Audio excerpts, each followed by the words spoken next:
SIM नहीं है कि सामाजिक जीवन के लिए अलग नंबर की नैतिकता हो और लोकतांत्रिक जीवन के लिए अलग नंबर की नैतिकता। ऐसा नहीं होता है। वो जब नहीं होती है तो कहीं नहीं होती है। इसका मतलब यह नहीं कि नौजवानों की परीक्षा के रिजल्ट को लेकर जो लड़ाई है वो महत्वपूर्ण नहीं है। मेरा सिर्फ इतना कहना है कि ट्रेंड और डिसलाइक का तुरंत मतलब नहीं निकाला जाना चाहिए कि जनता में रोजगार को लेकर कोई नई चेतना आ गई है। आप यकीन कीजिए, डिसलाइक करने वाले नौजवान जब प्राइम टाइम का ये एपिसोड देखेंगे तो उनके दिल धड़कने लगेंगे और नजर नीची हो जाएगी। वैसे ही जैसे क्लास में मास्टर ने नकल करते हुए छात्रों के समूह को पकड़ लिया हो। इसलिए हाथ पीछे कर खड़े होने की जरूरत नहीं है, आगे आकर नजर मिलाकर प्राइम टाइम देखने की जरूरत है। क्या आपको पता है कि एसएससी सीजीएल का मामला क्या है, ये इम्तिहान क्या है? इस तरह के ट्वीट में छात्र लिखते हैं कि स्टाफ सिलेक्शन कमीशन सीजीएल 2018 की परीक्षा के रिजल्ट का इंतजार करीब 850 दिनों से लटका है, रिजल्ट नहीं आ रहा है। एसएससी सीएचएसएल 2018 की परीक्षा का रिजल्ट 540 दिनों से भी ज्यादा समय से अटका पड़ा है, इंतजार हो रहा है। एमटीएस 2019 की परीक्षा का रिजल्ट करीब 490 दिनों से अटका है, यानी रिजल्ट नहीं आया है।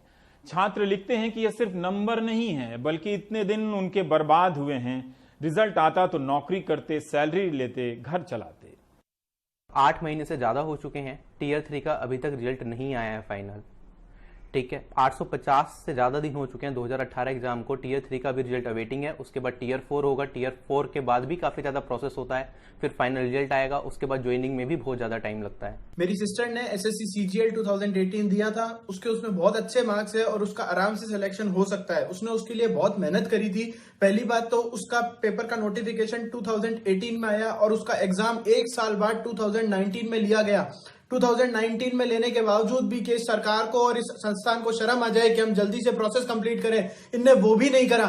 सुशांत सिंह राजपूत डेथ हुई, सुसाइड हुई, जो भी हुआ, सबने मेंटल हेल्थ के बारे में बात की, मेंटली फिट कैसे रहे, लेकिन किसी भी न्यूज़ चैनल ने हम स्टूडेंट जॉब एस्पिरेंट्स के ऊपर बात ही नहीं की। हम किस मेंटल फेज से गुजर रहे, हमारे अंदर क्या क्या डिप्रेशन है, जॉब टाइम पे जॉब ना मिलने की वजह से, हमारी मेंटल हेल्थ की किसी को चिंता नहीं है। ट्रेंड कराने वाले छात्रों ने बताया कि मार्च से लेकर आज तक कम से कम 9 बार ट्रेंड करा चुके हैं एसएससी की परीक्षा के संबंध में, जिसमें कभी 10,000 तो कभी 2 लाख से अधिक ट्वीट हुए हैं। किसी का ध्यान तभी क्यों नहीं गया?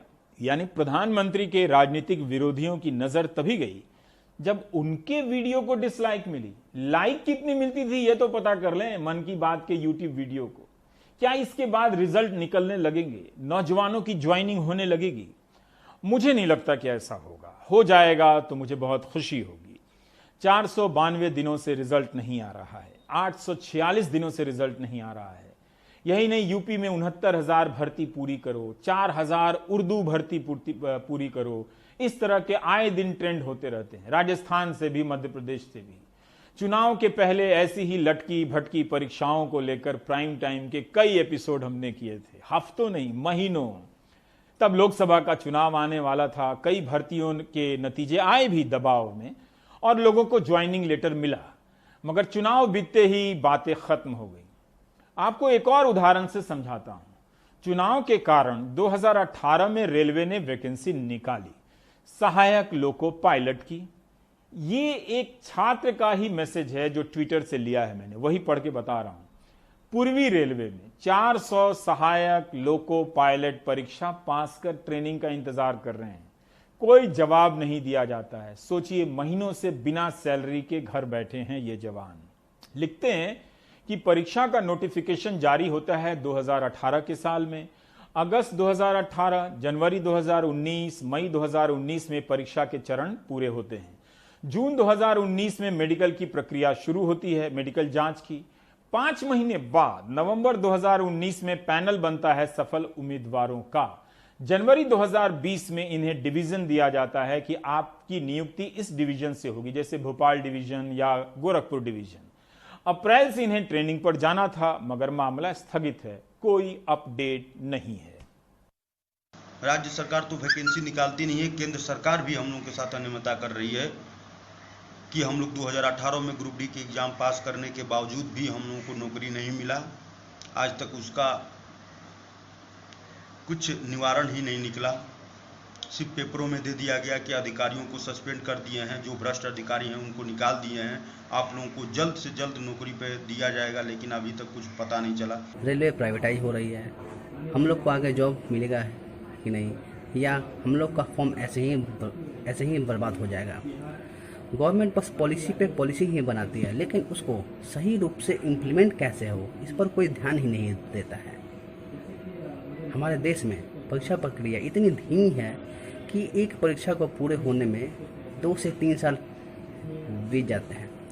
हमारे देश में रोजगार होते हुए भी, वैकेंसियाँ होते हुए भी, फिर भी किसी को रोजगार नहीं मिलता है। करीब 1 करोड़ के आसपास नौजवानों ने रेलवे की इस परीक्षा के लिए फॉर्म भरे थे, जिसे 1 साल में पूरा करने का दावा किया गया था। मगर आपने देखा कि 2018 से अगस्त सितंबर 2020 आ गया, अभी तक प्रक्रिया पूरी नहीं हुई है। आए दिन सहायक लोको पायलट के सताए ये नौजवान ट्विटर पर ट्रेंड कराते हैं, कोई ध्यान नहीं देता है। इन्होंने पुरानी नौकरी छोड़ दी, नई नौकरी, नई सैलरी कब मिलेगी किसी को पता नहीं। साल में 2 करोड़ रोजगार देने का वादा था भारत सरकार का। रेलवे मंत्रालय 2 साल में 1 लाख पदों की भर्ती की परीक्षा पूरी नहीं कर सका। धीरज रखिए, रेलवे की एक और परीक्षा के बारे में बताने जा रहा हूं, NTPC, non technical popular category. 28 फरवरी 2019 को नोटिफिकेशन आया कि railway non technical popular category के लिए परीक्षा कराएगी। 35,000 वैकेंसी का ऐलान हुआ। 1 मार्च 2019 से लेकर 12 अप्रैल 2019 के बीच परीक्षा के फॉर्म भरने की प्रक्रिया चलती रही, जिसमें फॉर्म भरने से लेकर ऑनलाइन फीस जमा करना शामिल था। इस नोटिफिकेशन में लिखा था कि जून से सितंबर 2019 के बीच परीक्षा होगी। अगस्त सितंबर 2020 आ चुका है, परीक्षा नहीं हुई है। इसके लिए क्यों नहीं आंदोलन हो रहा है? नीट और जेईई की तरह सरकार क्यों नहीं आगे बढ़कर कह रही है कि हम नौजवानों की NTPC की परीक्षा लेंगे, उन्हें ज्वाइनिंग लेटर पकड़ाएंगे, जबकि इन्होंने कई बार अपनी परीक्षा को लेकर ट्रेंड कराए हैं। 2019 में RRB, NTPC और ग्रुप डी की वैकेंसी आई थी, जो कि तकरीबन 1 लाख के करीब थी। उसमें हमने फॉर्म फिलअप किया था और उसमें 500-500 रुपये देकर हमने फिलअप किए थे फॉर्म। अभी तक उसका कोई भी एग्जामिनेशन का कोई भी नोटिफिकेशन नहीं आया है, जो कि काफ़ी डिले हो चुकी है एग्जामिनेशन में। सरकार को इस पर ध्यान देना चाहिए, क्योंकि हम लोग गरीब फैमिली से बिलोंग करते हैं और अधिक दिनों तक अपनी तैयारी को जारी नहीं रख सकते हैं। मैं राजस्थान के अजमेर ज़िले से हूँ और उन 1.5 करोड़ से भी ज़्यादा अभ्यर्थियों में से हूँ जो पिछले 3 साल से गवर्नमेंट एग्ज़ाम की प्रिपरेशन कर रहा है, पर फ़ायदा कुछ नहीं है, क्योंकि ना तो एग्ज़ाम्स की डेट आती है, ना एग्ज़ाम्स के बारे में कुछ पता होता है और ना ही हमारे मुद्दों पे ध्यान दिया जाता है। सारी न्यूज़ चैनल, सारे मिनिस्टर्स हम पे कोई ध्यान नहीं दे रहे हैं। इनफैक्ट अब तो हाल ये है, जेईई नीट की परीक्षाएं वो हो रही हैं, उनके लिए सोचा जा रहा है, पर हम बेरोजगारों के लिए कोई मुद्दा नहीं उठाया जा रहा है। करोड़ों की संख्या में नौजवान कई साल से सताए जा रहे हैं। उनकी लोकतांत्रिक और नागरिक चेतना में बदलाव इतना ही आया है कि 1 या 3 लाख डिसलाइक करने की स्थिति में पहुंचे हैं। अंग्रेजी में ऐसे मौकों पर अभिव्यक्ति का एक तरीका है कंधे को झुकाकर आई मीन कम ऑन कहने का। रोजगार का सवाल टफ क्वेश्चन का सवाल है, मुश्किल प्रश्न है। बात सिर्फ रिजल्ट और ज्वाइनिंग की नहीं है। आज की नौकरियां ज्यादातर कॉन्ट्रैक्ट की होती जा रही हैं। आधी सैलरी मिलती है, बाकी नहीं मिलती। तरह तरह के शोषण हैं। क्या इसे लेकर कोई चेतना है? बिल्कुल नहीं है, ना राजनीतिक दलों में, ना जनता में। सिर्फ वही व्यक्ति या समूह मीडिया को खोजता है जिसकी ठेके की नौकरी चली जाती है। सांसदों, विधायकों ने अपने लिए पेंशन का पुराना सिस्टम रख लिया, अच्छा किया। बाकी नौकरीशुदा लोगों के लिए पेंशन का पुराना सिस्टम खत्म कर दिया, बाजार को दे दिया। क्या वाकई आपको लगता है कि ये राजनीतिक मुद्दा बनेगा? I mean come on. 19 अगस्त को एक फैसला हुआ कि सरकारी नौकरियों की भर्ती परीक्षा के लिए नई रिक्रूटमेंट एजेंसी बनेगी। प्रधानमंत्री ने तुरंत ट्वीट किया, लेकिन रिजल्ट नहीं निकल रहा है, परीक्षा नहीं हो रही है, ज्वाइनिंग नहीं हो रही है। उसके लाखों ट्वीट उनके हैंडल से टैग किए गए, मगर किसी मंत्री तक ने जवाब नहीं दिया। मगर जिस दिन जब नई भर्ती एजेंसी बनाने का फैसला हुआ तो कितने उत्साह से कई प्रकार के मंत्री उस फैसले को ट्वीट कर रहे थे। यानी एक बड़ी समस्या के ऊपर एक नई एजेंसी के ख्वाब की चादर डाल रहे थे ताकि ऊपर से सोफा या बिस्तर गंदा ना लगे। जबकि नई भर्ती एजेंसी में रेलवे और एसएससी की परीक्षाओं को भी शामिल किया गया था, मगर उनकी पुरानी परीक्षाओं की बात तक नहीं की गई। कई जिलों में परीक्षा केंद्र पहले से बने हैं, तभी तो नीट और जेई की परीक्षा हो रही है। मगर पत्रकार से लेकर ट्विटर के अनुचरों को लगा कि कोई नई व्यवस्था बनने जा रही है। अगर ये परीक्षा केंद्र ना बने होते तो आज किसके दम पर ये नीट और जेई की परीक्षाएं होती, आप इतना ही अंदाजा लगा लें। भारत में सरकारी भर्ती परीक्षाओं का हाल आप देखेंगे तो आपको यह बात समझ में आएगी कि अगर आप चाहें तो एक परीक्षा का विज्ञापन निकालकर युवाओं को कई साल तक फंसा सकते हैं। वे इंतजार कर लेते हैं। कई राज्यों में लोग 8-8 साल से इंतजार कर रहे हैं। छात्र खुद से नहीं बोल पा रहे हैं। कम ही छात्र कैमरे पर आकर बोलने का साहस जुटा पाते हैं।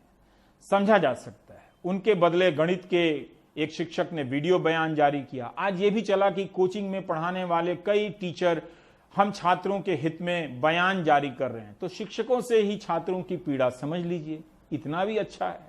जो एनटीपीसी आरआरबी के एग्जाम में 2.5 करोड़ बच्चों से फॉर्म भरवा के 500 रुपए फीस वसूल के बोलते हैं कि 400 रुपए बाद में वापस करेंगे। कितना बढ़िया धंधा चल रहा है। कमाल का तरीका है साहब का रेवेन्यू वसूलने का, और सरकार का इस पे कोई ध्यान नहीं है। आज 1.5 से 2 साल होने वाले हैं एनटीपीसी और आरआरबी में। एक बार ये कहते हैं हमें कोई एजेंसी नहीं मिल रही एग्जाम कराने के लिए, लेकिन हमारे देश की मीडिया इन सबको दिखाने का उसके पास कोई टाइम नहीं है। वो बस एक मुद्दा पकड़ लेंगे, उनको भी पता है सबको मजा आ रहा है, यही दिखाओ यही दिखाओ। मीडिया के सारे चैनल भी मिलकर एक बार बोल देना 2-2 मिनट, तो भी कुछ नहीं होने वाला, क्योंकि सरकार के कान पे मीडिया की बातों की अब जू नहीं रेंगती। सरकार और मीडिया एक हो चुकी हैं। 17 का एग्जाम 2021 आने को है। 4 साल में आप एक नौकरी की ज्वाइनिंग नहीं दे पा रहे। आप पूरे देश का चुनाव 1 महीने में खत्म करा देते हैं। छात्र परेशान हैं, करोड़ों की संख्या में। अच्छी बात है कि कोचिंग में पढ़ाने वाले शिक्षक उनके बदले बोल रहे हैं। बस इतना ध्यान रहे कि सारा अकाउंट ठीक होना चाहिए, वरना रिया चक्रवर्ती के घर पर जो ईडी की टीम है वो उनके कोचिंग इंस्टीट्यूट में ना पहुंच जाए। ऐसे ही सावधानी के लिए बोल रहा हूं।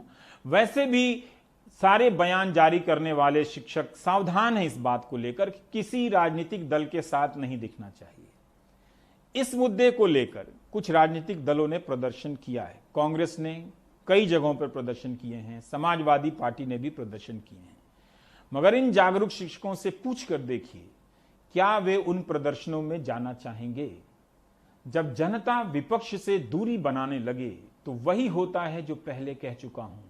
जनता के भीतर विपक्ष मरता है, जनता के भीतर लोकतंत्र मरता है। मीडिया सिस्टम में संख्या का महत्व समाप्त हो गया है। ऐसी समस्याएं भी कवर नहीं होती हैं और दूसरे भी नहीं देखते जिनसे लाखों लोग प्रभावित होते हैं। जहां सुशांत सिंह राजपूत के वीडियो को 10 लाख 20 लाख व्यूज मिल रहे हों, वहां 1 लाख या 3 लाख डिसलाइक का कोई मतलब है? यही मतलब है कि नौजवान ट्विटर पर अपने आंदोलन को नए तरीके से जिंदा रखना चाहते हैं। वे असफल हो रहे हैं, मगर उन्होंने सोचना बंद नहीं किया है, हारे नहीं हैं। क्या वाकई आपको लगता है कि रोजगार के सवाल से आप न्यूज चैनलों के पतन को रोक देंगे? ऐसा मत कीजिए। अपना टेस्ट बदल लीजिए, कॉफी पिया कीजिए, चाय में वो अब